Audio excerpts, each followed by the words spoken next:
Assalamualaikum warahmatullahi wabarakatuh. Untuk perkuliahan online pada mata kuliah Asuhan Keperawatan Anestesiologi pada pembedahan umum, kali ini kita akan membahas tentang hipotiroid dan hipertiroid. Nanti silakan dengarkan baik-baik dan akan ada tugas ya yang harus dikerjakan dan jawaban singkat ada di kolom forum dan jawaban lengkapnya di kantung kuis. Silakan di-upload. Ya, saya beri waktu sekitar 1 pekan. Yang pertama hipotiroid. Hipotiroid merupakan suatu keadaan di mana produksi hormon tiroidnya kurang.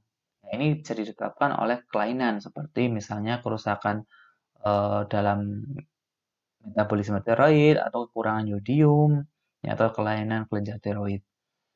Nah, ini bisa terjadi hipotiroid. Nah, hipotiroidism adalah suatu keadaan di mana kelenjar tiroid kurang aktif dan menghasilkan terlalu sedikit hormon tiroid. Ya, tahu sendiri bahwa hormon tiroid ini berperan dalam metabolisme tubuh. Kemudian hipotiroid yang sangat berat ini disebut dengan eksedema. Bagaimana etiologinya? Ya, etiologi dari hipotiroid adalah karena misalnya operasi kelenjar tiroid. Contohnya pasien yang ada tumor atau CA tiroid kemudian dioperasi, ini bisa menyebabkan hipotiroid. Kemudian yang kedua adalah tirotoksikosis. Kemudian yang ketiga adalah penyakit-penyakit kelenjar seperti tiroiditis kronis, ya, CA tiroid, atrofi tiroid, ya, atau pengecilan kelenjar tiroid. Yang keempat, adanya obat antitiroid yang berlebihan ya, di dalam terapi obat. Ya, contoh PTU, ya, atau propiltiuracil dan metimazol. Kemudian yang kelima adalah kegagalan perkembangan kelenjar tiroid atau kreatinisme. Ya, contohnya adalah kreatinisme. Yang keenam adalah produksi hormon TSH oleh kelenjar pituitari yang tidak adekuat. Contoh tumor pituitari, penyakit dengan metastatik, ya, kanker, kemudian infak atau kematian jaringan pada kelenjar tiroid, ada radiasi atau trauma hipopituitarisme. Yang ketujuh adalah gangguan hipotalamus. Contoh infeksi, trauma, kelainan kongenital, dan tumor. Bagaimana jenis hipotiroid? Ya, jenis-jenis hipotiroid ada hipotiroid primer dan sekunder. Hipotiroid primer, sebentar. Hipotiroid primer ini contohnya penyakitnya adalah yang pertama adalah goiter.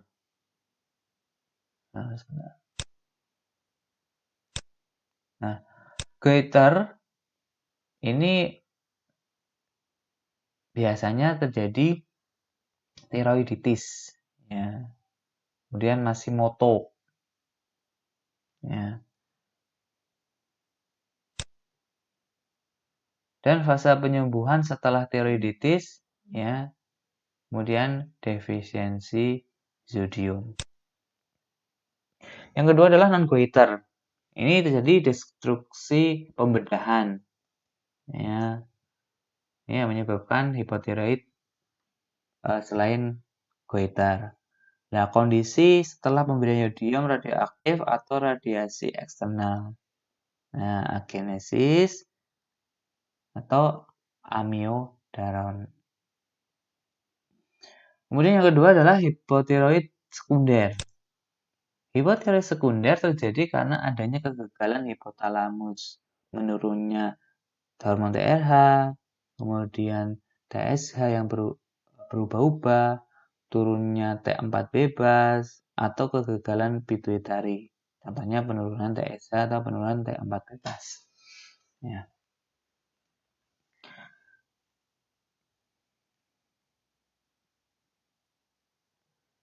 Selanjutnya,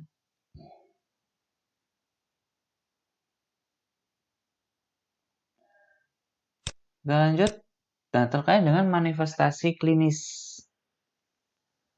Manifestasi klinis dari hipotiroid adalah yang pertama terkait dengan aktivitas istirahat. ya, ototnya lemah, ya, kemudian nyeri otot, keletihan, lambat dalam bekerja, ya, kebutuhan tidurnya tinggi. Ini contoh dari eh, secara aktivitas, ya, karena tidak ada metabolisme, jadi tidak bisa mendapatkan energi yang maksimal atau tidak bisa mendapatkan energi yang adekuat, ya, bagi sel-sel atau jaringan tubuh. Ini yang kedua adalah sirkulasi, seperti penurunan denyut jantung, kemudian nyeri dada, hipotensi, aritmia, edema non-pitting, ya, atau edema periorbital. Untuk eliminasi, ya, volume urin menurun, ya, kemudian susah BAB atau konstipasi. Bagaimana manifestasi klinisnya? Untuk manifestasi klinis,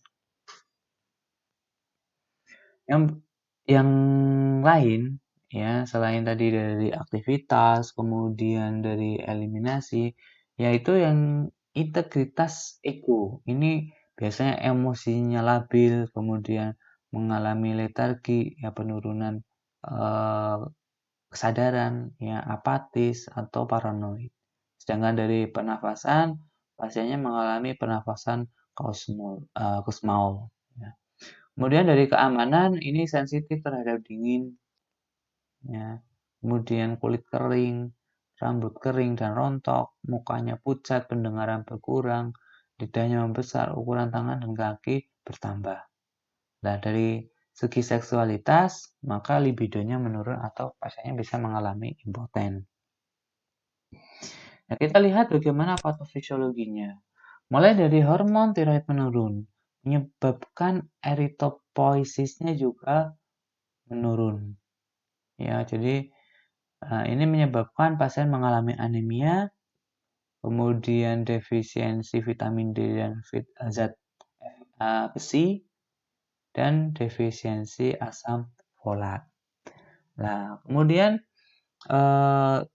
selain itu juga metabolisme lemak juga menurun, ya, karena ini berhubungan dengan metabolisme untuk hormon tiroid, sehingga menyebabkan kolesterol dan trigliseridnya meningkat. Akhirnya menimbulkan aterosklerosis dan penyakit jantung. Kemudian yang lain adalah BMR-nya menurun. Ini mempengaruhi sel-sel tubuh sehingga menyebabkan penurunan HCl oleh lambung.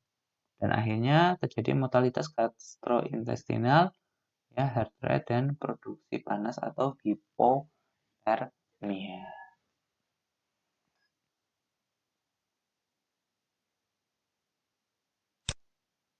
Nah, kemudian bagaimana pemeriksaan diagnostiknya?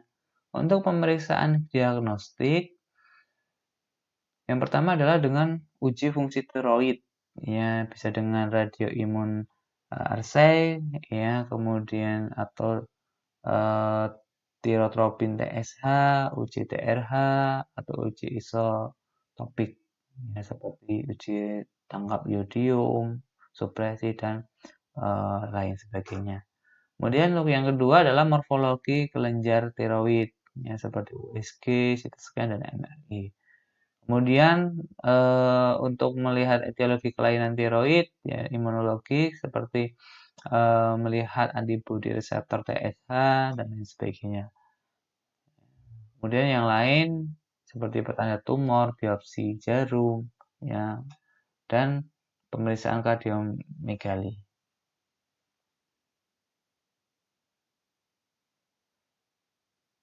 Kita lanjutkan. Bagaimana dengan komplikasinya?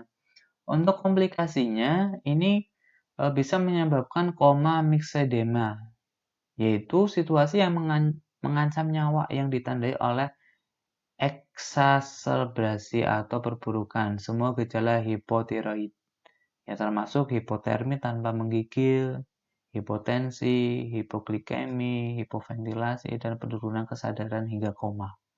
Nah, kematian ini dapat terjadi apabila tidak diberikan penanganan dan stabilisasi semua gejala. Nah, untuk tugasnya, Ya, tugasnya kita kembali ke awal. Tugasnya adalah apa yang dimaksud dengan tirotoksikosis. Itu yang pertama. Apa yang dimaksud dengan tirotoksikosis? Oke. Yang kedua, apa yang disebut dengan kreatinisme? Saya ulangi, apa yang dimaksud dengan tirotoksikosis? Dan yang kedua, apa yang dimaksud dengan kreatinisme? Oke, itu saja untuk tugasnya. Kita lanjutkan yang kedua. Yang kedua adalah hipertiroid. Apa itu hipertiroid? Hipertiroid adalah suatu keadaan di mana adanya output hormon tiroid yang berlebihan. Kalau hipo tadi kurang hormon tiroid, kalau hiper berarti kelebihan hormon tiroid. Berarti tanda gejalanya berbanding terbalik. Nah, bentar. Nah, ini pada hipertiroid ini biasanya sering terjadi pada wanita daripada pria untuk prevalensinya. Ya, dan insiden lebih tinggi terdapat pada orang-orang yang usianya lebih lebih tua. Nah, ini juga bisa terjadi ya pada pasien-pasien yang eh, mengalami gangguan pada hormon di kelenjar tiroid. Nah, atau pada pasien-pasien yang mengalami gangguan endokrin ini juga insidennya cenderung lebih tinggi. Oke, kita lanjutkan. Bagaimana dengan patofisiologi dari hipertiroid? Ya, jadi pertama pasien yang mengalami uh, produksi hormon tiroid yang berlebihan, maka akan menyebabkan kontrol terhadap sekresi hormon tiroid tidak ada. Setelah itu merangsang sistem tubuh, sehingga metabolisme tubuh berlebihan, terlalu tinggi metabolisme tubuh. Sehingga ini meningkatkan sistem saraf simpatis, akhirnya meningkatkan output, ya O2, aliran darah, dan suhu tubuh. Nah, ini mempengaruhi sekresi dan metabolisme di hipotalamus dan pituitari. Ya, jadi kalau hipotiroid ini cenderung panasnya berkurang, ya karena metabolismenya sedikit. Kalau hipotiroid, maka pengeluaran panasnya semakin tinggi. Ya. Kemudian pengeluaran cairannya juga semakin banyak. Ya, jadi beresiko pasien mengalami dehidrasi. Kita lanjutkan. Etiologinya adalah karena Graves, ya ada trauma, ada nodular toxic tiroksikosis, dan ada kelainan hipofisis. Ya. Oke, ada tambahan tugas. Ya. Yang berikutnya adalah apa yang dimaksud dengan Graves dan stroma. Ya, oke. Itu tadi. Ya, nanti saya ulangi lagi untuk uh,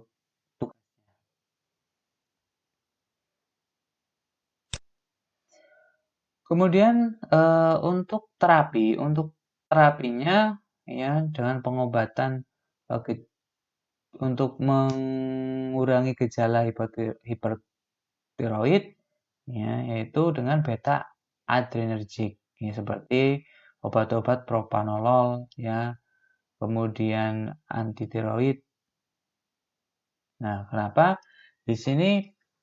diberikan seperti obat propanolol? Karena pasien-pasien yang malah hipertiroid ini dia merasa gelisah, ya tidak tenang ya karena metabolismenya terlalu berlebihan. Ya, kemudian obat anti tiroid untuk menghambat sintesis hormon tiroid. Nah, dengan beberapa efek samping seperti dermatitis, ya, pruritus, leukopenia.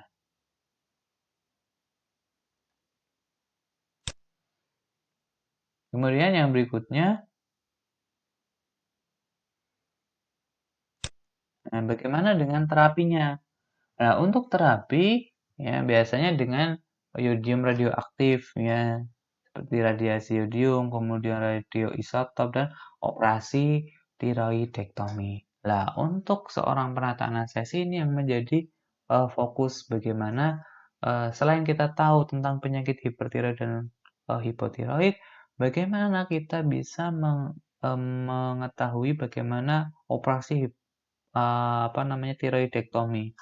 Nah, kita harus mengetahui bahwa ada beberapa komplikasi yang bisa terjadi. Kalau secara pre-op, kemudian intra dan pasca itu sebenarnya hampir sama dengan pembedahan secara umum. Ya, cuma yang perlu digarisbawahi adalah bagaimana komplikasi yang mungkin terjadi pada pasien yang dilakukan operasi. Yaitu yang pertama adalah kerusakan jaringan sekitar saraf, ya sekitar kelenjar ya seperti saraf, ya kelenjar paratiroid dan pita suara ini yang bisa terjadi. Ya makanya tidak hanya kerusakan atau gangguan pada kelenjar tiroidnya setelah dioperasi, ya karena tadi bisa terjadi ketika habis dioperasi pasien malah hipotiroid. Nah, tetapi juga bisa menyebabkan jaringan sekitar mengalami kerusakan seperti bagian saraf atau jaringan selain jaringan saraf ada kelenjar paratiroid atau pita suara. Ini yang harus diperhatikan betul ya di dalam uh, penanganan pasien-pasien yang dilakukan tiroidektomi.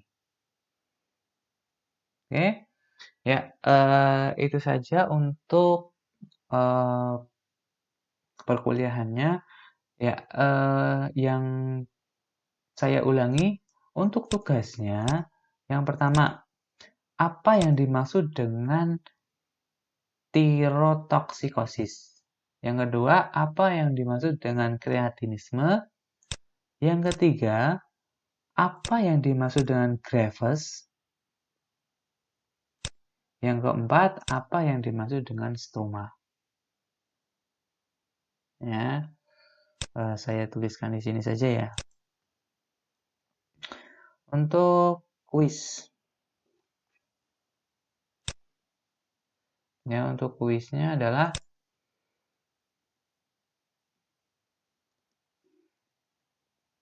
apa yang dimaksud dengan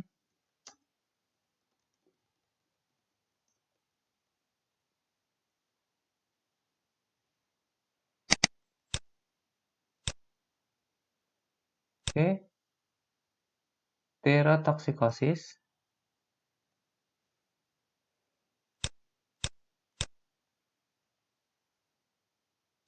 Kemudian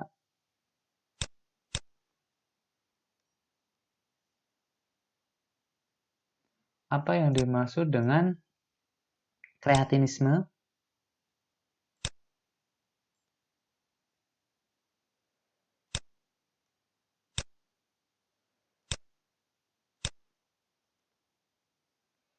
Yang ketiga, apa yang dimaksud dengan Graves?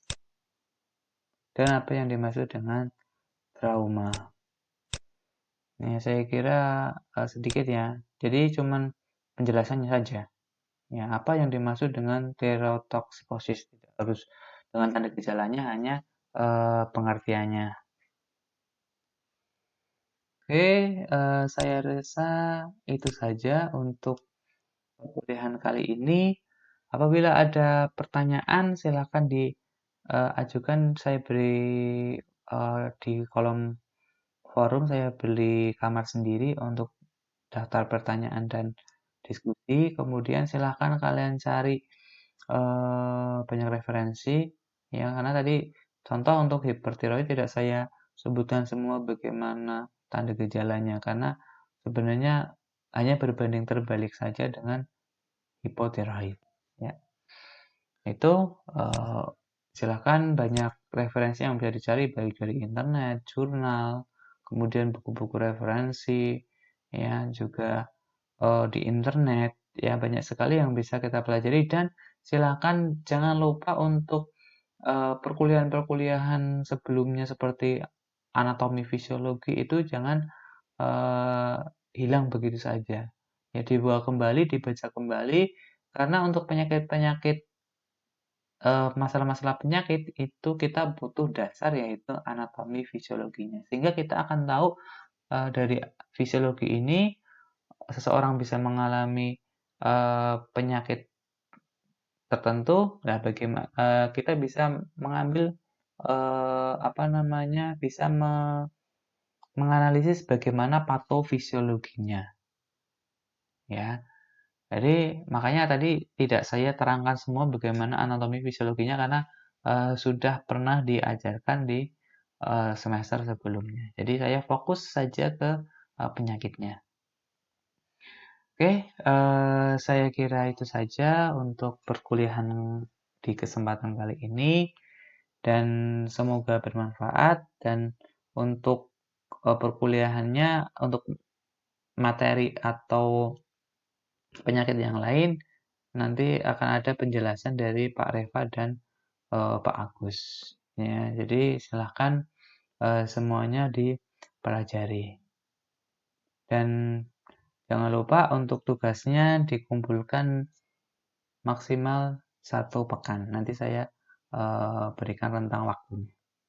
Ya, ya itu saja yang saya sampaikan. Semoga bermanfaat. Saya akhiri. Assalamualaikum warahmatullahi wabarakatuh.